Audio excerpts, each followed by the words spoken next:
Perkenalkan, nama saya April Isra Mahendra. Saya dari Ilmu Kesehatan Masyarakat angkatan 2017, peminatan Administrasi Kebijakan Kesehatan.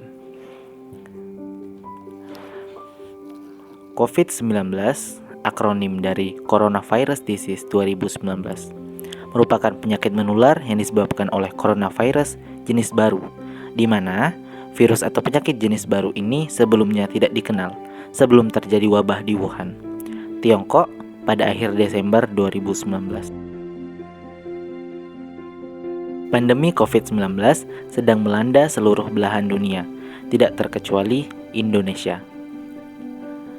Dimulai sejak akhir tahun 2019 dan hingga saat ini, tren masih belum mereda dan ditetapkan sebagai pandemik oleh WHO pada tanggal 11 Maret 2020.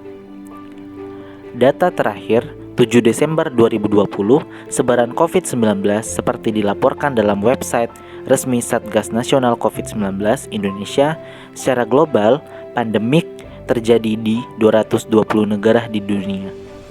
Dengan data sebaran di wilayah Indonesia, positif sebanyak 576.089 jiwa, sembuh 475.000 jiwa, dan yang meninggal sebanyak 17.740 jiwa. Virus ini berukuran sangat kecil, 120 sampai 160 nanometer, yang utamanya menginfeksi hewan, termasuk diantaranya adalah kelawar dan unta. Saat ini, penyebaran dari manusia ke manusia sudah menjadi sumber penularan utama, sehingga penyakit virus ini terjadi sangat agresif. Penularan penyakit ini terjadi dari pasien positif COVID-19 melalui droplet yang keluar saat batuk dan bersin. Indonesia menyikapi situasi pandemi COVID-19 untuk menekan meluasnya penyebaran virus ini. Penyebaran COVID-19 berpotensi menimbulkan kegawat daruratan kesehatan, sehingga untuk mencegah meluasnya dampak virus ini diperlukan seperangkat regulasi. Upaya pemutusan mata rantai penyebaran COVID-19 memerlukan pemahaman dan pengetahuan yang baik dari seluruh elemen termasuk masyarakat. Perilaku hidup sehat dan bersih atau PHBS serta gerakan masyarakat hidup sehat atau GERMAS sebagai upaya promotif dan preventif agar terhindar dari berbagai penyakit.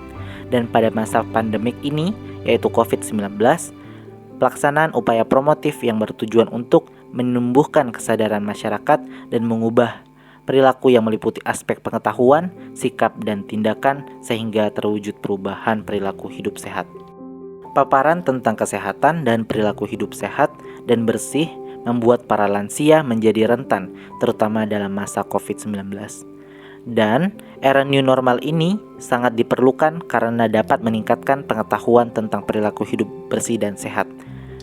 Promosi kesehatan secara terus-menerus, terutama pada kelompok berisiko, seperti anak-anak bayi dan lansia. Karena bayi dan lansia imunitas tubuhnya tidak seperti dewasa, yang imunitasnya baik. Pernah dengar kata GERMAS bukan? GERMAS adalah sebuah gerakan yang bertujuan untuk memasyarakatkan budaya hidup sehat serta meninggalkan kebiasaan dan perilaku masyarakat yang kurang sehat. Apalagi pada kebiasaan baru atau adaptasi baru ini.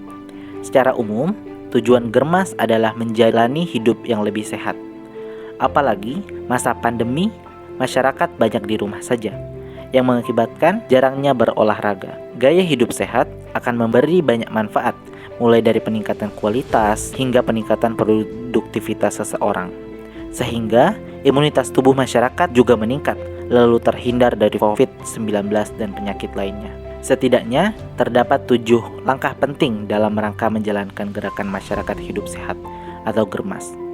Ketujuh langkah ini penting untuk membiasakan pola hidup sehat dalam masyarakat, guna mencegah berbagai masalah kesehatan yang berisiko dialami oleh masyarakat Indonesia.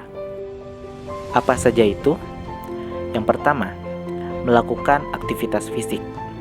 Yang kedua, budaya konsumsi buah dan sayur. Yang ketiga, tidak merokok. Yang keempat, tidak mengkonsumsi minuman beralkohol. Yang kelima, melakukan pemeriksaan kesehatan secara berkala. Yang keenam, menjaga kebersihan lingkungan. Dan yang terakhir, menggunakan jamban.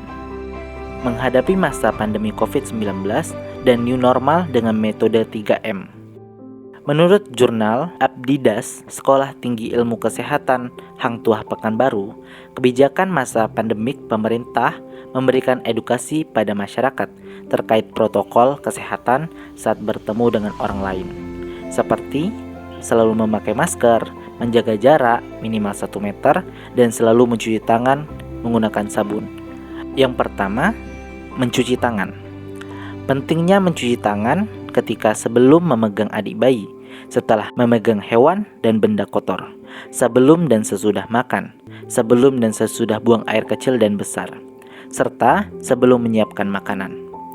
Manfaat mencuci tangan itu yang pertama, terhindar dari bakteri, terhindar dari diare, terhindar dari penyakit paru-paru, terhindar dari iritasi mata, tangan menjadi bersih, dan jika tidak mencuci tangan, maka akan terkena virus, terkena diare, terkena flu, terkena banyak kuman, hingga infeksi pernafasan.